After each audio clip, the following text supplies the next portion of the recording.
और फिर हम आगे बढ़े दोस्तों। और ये हैं मिस्टर जीबू। ये हमारे गांव के अंगरक्षक हैं। बंदर भालू कोई भी जानवर हो, इनको देखते ही सब भाग जाते हैं। फिलहाल ये प्रकृति का आनंद ले रहे हैं अपनी खुजली के साथ। कोटिलधार कहते हैं इस क्षेत्र को। अब इस क्षेत्र में गाय बकरियों को चराया जाता है।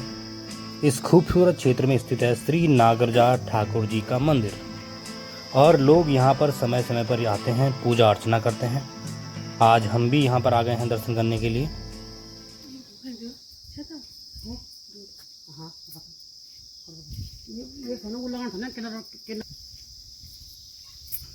वो गांव का टैंक है एकदम चोटी में, जहाँ से पानी की सप्लाई होती है दोस्तों। पूरे गांव के लोग पानी की जो पूर्ति है वो उसी टैंक के माध्यम से होती है। और नीचे ज्वालपा देवी के निकट नयार नदी है, वहाँ से पानी की सप्लाई होती है।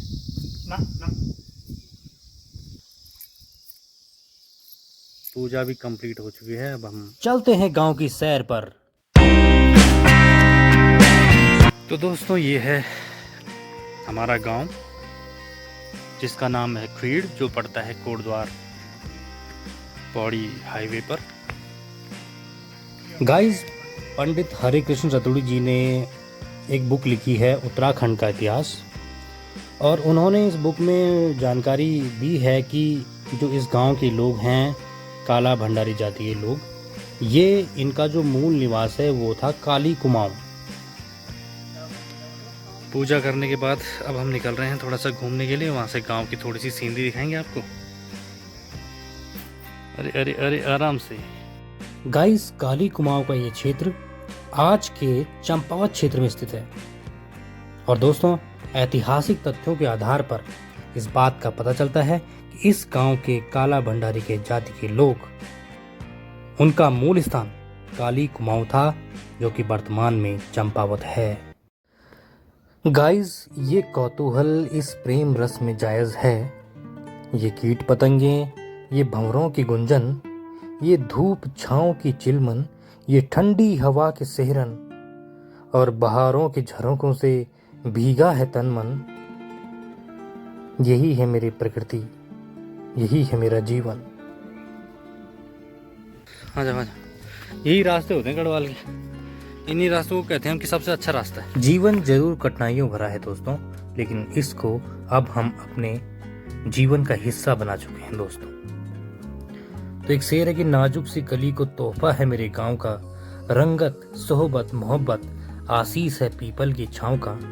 और पलकुंड पंधेर कटगली और फिर चूल्हा जलेगा, फिर दिए रोशन होंगे, फिर खाना बनेगा। तो ये समर्पित है हमारे गांव के जो लोगों के लिए। कई जंगली जड़ी बूटियां और फल यहाँ बड़ी आसानी से उपलब्ध हो जाते हैं। तो ये देखो, अरे मैं तुम्हें एक चीज दिखा रहा हूँ बहुत अच्छी।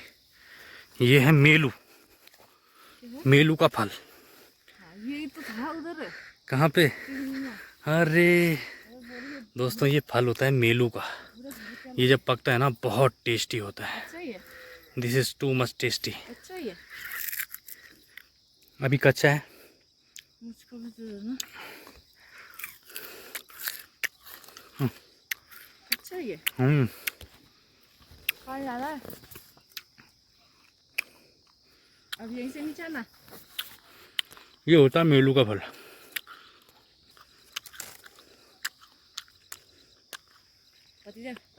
ये जंगली फल होता है एक प्रकार का। कहाँ जाना? आ जाओ, हाथ पकड़ के।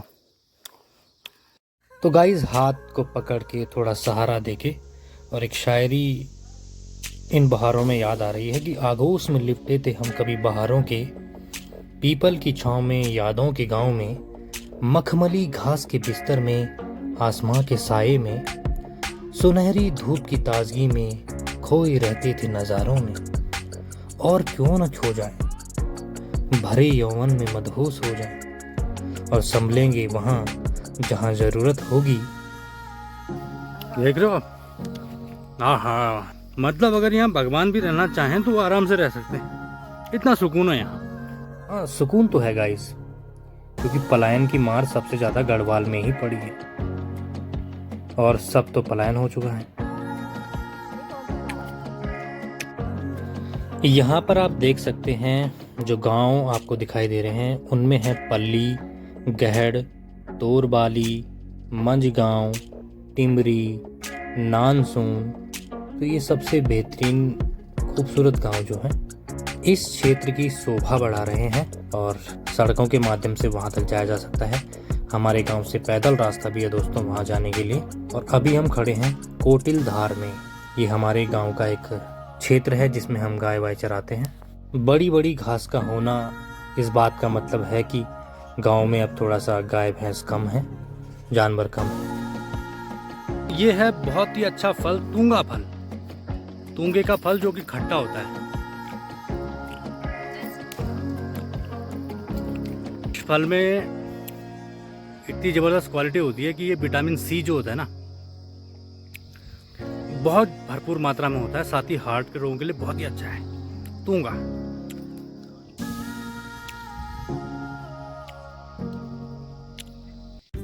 गाइज ये बड़ी बड़ी घास जो आप देख रहे हैं ना ये आपको बिल्कुल भी नहीं दिखती। अगर गांव में खेती बाड़ी, गाय भैंस, बकरियां होती तो भाई साहब ये बिल्कुल भी आपको नजर नहीं ये शेर है यहाँ का। कोई बंदर, टाइगर, जर्मन शेपर्ड है, कोई बंदर वगैरह नहीं आने का। हालांकि अभी भी गांव के जो लोग हैं वो जानवर पालते हैं, लेकिन एक परिवार के पास सिर्फ जो है 1 या 2 गाय होती हैं, कुछ मुर्गियां पाल लेते हैं। लेकिन पहले के समय में मतलब आज से लगभग 20 से 25 साल पहले जब हम गांव आते जाते थे, लगभग हर साल ही हम गांव आते हैं, तो जो फर्क मैंने महसूस किया कि तब हमारे गांव में प्रत्येक घर में कम से कम 2-3 गाय होती थी, 1 भैंस होती थी, 4-5 बकरियां होती थी, 1 जोड़ी बैल होते थे और मुर्गियां भी होती थी छोटी मोटी 2-3। ये देखिए चीड़ का पेड़ जबरदस्त। तो इस तरह से जो है गांव समृद्ध थे पहले। खेत आप देखोगे खेतों की तरफ तो खेत लहराते रहते थे। जो सीजनल फसलें होती हैं उनसे जो है हरे भरे खेत रहते थे। लेकिन अब जो है पलायन की जो मार है उसके कारण और अच्छे भविष्य की तलाश में लोग जो है शहरों की तरफ चले गए हैं। ये भी जड़ी बूटी है दोस्तों। लेकिन अब दौर ऐसा नहीं है। अब वो दोबारा दौर ऐसा लग रहा है कि लौट के आ रहा है। लोग अब घर बना रहे हैं गाँव में। हालांकि गांव में भी अब स्कूलें भी अच्छी हो गई हैं, पढ़ाई का माहौल भी धीरे धीरे अच्छा हो रहा है और शहरों में आज की स्थिति आप देख ही रहे होंगे, क्राइम बढ़ रहा है। पहले शहरों में कम क्राइम थे लेकिन अब और ज़्यादा बढ़ रहा है, धीरे धीरे बढ़ रहा है, जनसंख्या बढ़ रही है। तो लोग जो है फिर वापस लौट के अपने गाँव की तरफ आ रहे हैं। और पहले जब छोड़ के गए थे तो स्कूल नहीं थी, गाँव में सुविधाएँ नहीं थी, इस कारण से गए थे। और दोस्तों जो हमारी जो पुरानी पीढ़ी थी, अर्थात हमारे जो परदादा दादी थे या फिर जो दादा दादी थे, हमारे जो माँ बाप हैं, तो उन्होंने पढ़ाई के लिए बहुत संघर्ष किया, सुविधाओं के लिए उनको बहुत बड़ा संघर्ष करना पड़ा दोस्तों। क्योंकि गाड़ियाँ नहीं थी उस टाइम पे, सड़कें नहीं हुआ करती थी, जहाँ भी जाना है पैदल जाया जाता था। और जो खान पान है वो सिर्फ हमारी जो खेती है उसी पर डिपेंड होता था। बरसात हो गई तो ठीक है, फसल अच्छी हो जाती थी, बरसात नहीं हुई तो फसल भी वैसी की वैसी रह जाती थी। तो पहाड़ों में तो पहाड़ी लोगों को बहुत ज़्यादा संघर्ष करना पड़ा दोस्तों। इसीलिए सहनशीलता, ईमानदारी और धैर्य कूट कूट कर भरा हुआ है दोस्तों। तो बात करें हमारे परदादा दादी की, लगभग 1916 या 17 के टाइम पे जो है वो हाई स्कूल इंटर में रहे होंगे। तो स्कूल तो थे ही नहीं हमारे पहाड़ में। गढ़वाल में तो केवल खेती बाड़ी पर ही जो मेन फोकस था उस टाइम पे। पानी के लिए लाइंस तो थी नहीं, पानी के स्रोत हुआ करते थे।